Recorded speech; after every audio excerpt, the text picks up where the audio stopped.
क्या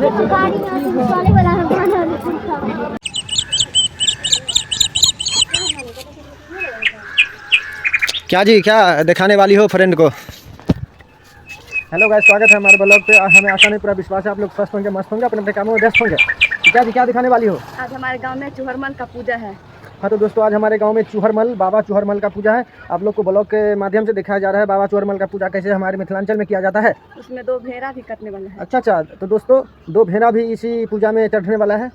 पूजा में है ना, चढ़ेगा। क्या होगा भेड़ा, क्या होगा जी?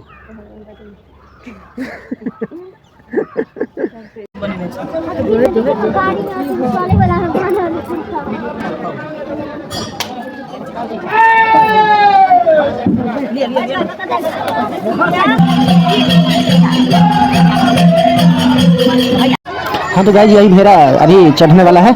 इस मिथिलांचल में पूजा जो होता है तो भेड़ा को बाबा चूहरमल को माना जाता है, तो उसी चूहरमल की पूजा में भेड़ा चढ़ाया जाता है दोस्तों। ठीक है दोस्तों, तो देखिए और बने रहिए हमारे ब्लॉग पे कैसे पूजा होता है, मिथिलांचल में पूजा किया जाता है कैसे, बने रहिए ब्लॉग पे। ठीक है दोस्तों